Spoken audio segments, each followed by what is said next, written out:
Buenas noches, arquitectos. Mi nombre es Jesús Unaga y voy a comenzar a exponer sobre el mapa mental, que esta va a presentar 5 teorías arquitectónicas que nos van a explicar cómo vamos a entender y usar el espacio en la arquitectura. Primero, el espacio, como es en la arquitectura, no se trata solo de construir, sino también de crear lugares con un significado físico, perceptible y funcional, como explicó Rod sobre White. Segundo, el espacio configura comportamientos según Kurt Schiller. Los edificios influyen en cómo vivimos, cómo nos relacionamos. La Cámara de los Comunes en Westminster es un ejemplo donde la forma del espacio va a reflejar jerarquías y modos de comunicación. Y luego tenemos la dualidad espacial, que esto habla sobre conexos y algo de espacios estáticos, inspirada en la arquitectura japonesa, que va a influir en Frank Lloyd Wright y Mies van der Rohe. Busca equilibrio entre lo abierto y lo cerrado, es decir, entre el movimiento y la quietud. Cuarto, los espacios positivos y negativos. El positivo es el vacío delimitado por estructuras y el negativo pues es el vacío libre que rodea objetos. Este concepto va a ayudar a entender la relación entre la masa construida y el vacío urbano. Y quinto, el espacio personal y no personal, que analiza distancias sobre emociones entre las personas, mostrando cómo esta arquitectura también va a influir en nuestras interacciones.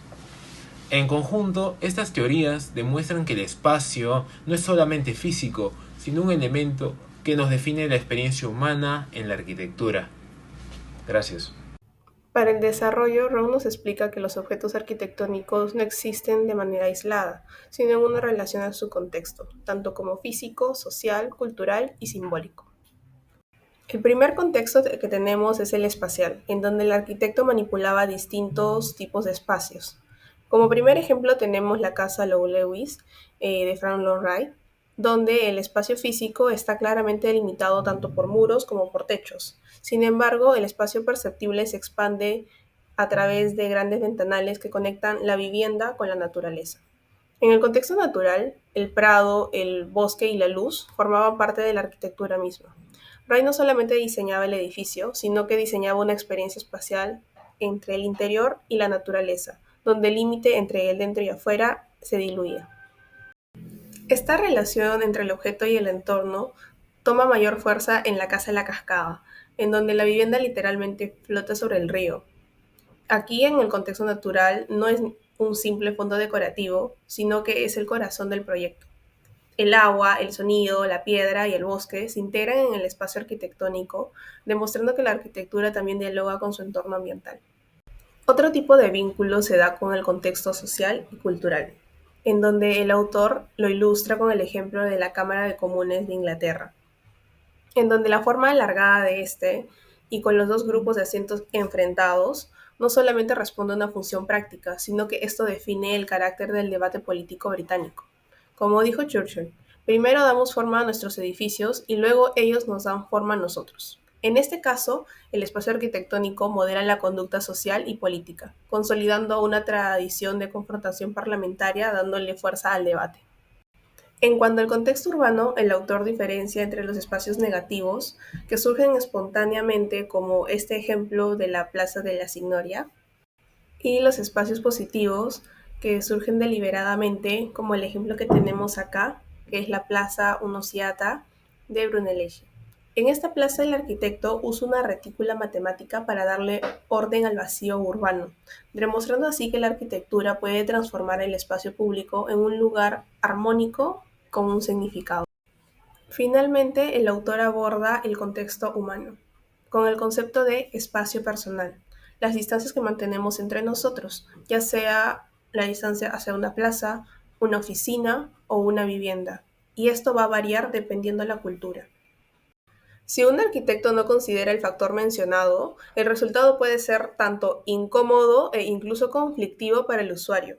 Y esto ocurrió en el ejemplo que estamos presentando acá, que es el conjunto Pruitt y Goy, ubicado en Estados Unidos, en donde la falta del control en el espacio colectivo llevó al abandono y al final demolición de este lugar. Este ejemplo muestra que el diseño arquitectónico debe responder también a las dimensiones psicológicas y sociales del contexto humano.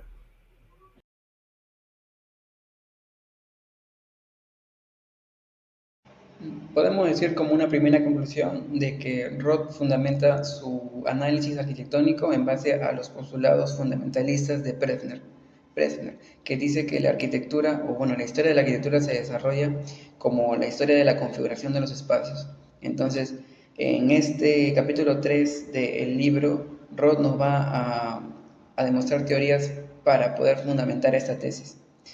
Para explicar las 5 teorías que propone Roth, él analizó diversas obras. Entonces, en este apartado podemos ver las teorías espaciales, las obras arquitectónicas y los contextos en los cuales se desarrollan. Para la primera teoría, que trata acerca de las 4 categorías espaciales, o sea, el espacio físico, el espacio perceptible, el espacio conceptual y el espacio funcional, Roth desarrolla un análisis de las casas de Wright. Entonces, la casa Lloyd Lewis es el ejemplo que toma. Para el segundo ejemplo, que trata acerca de cómo los espacios configuran nuestra vida, trata acerca de la reconstrucción del Palacio de Westminster luego de que fue destruido por Alemania en 1941.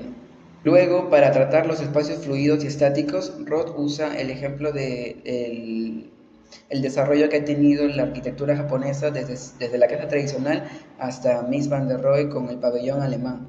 Entonces trata acerca de cómo existen ejemplos de la influencia de Wright en las casas europeas y estadounidenses convencionales que eran muy compartimentadas a inicio del siglo XX y cómo influye para que se desarrollen de una forma más fluida, como si fuera parte de un gran cuerpo. Viene la ciudad de Florencia, donde existen muchas plazas.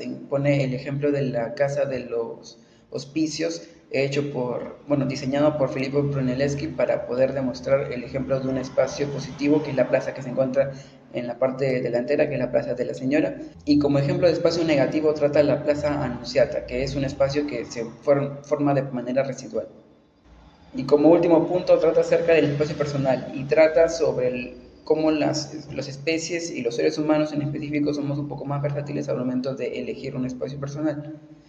O sea, lo define como si fuera algo cultural y pone, por ejemplo, el proyecto de viviendas de promoción pública en Estados Unidos como un mal ejemplo del entendimiento de este tipo de espacios.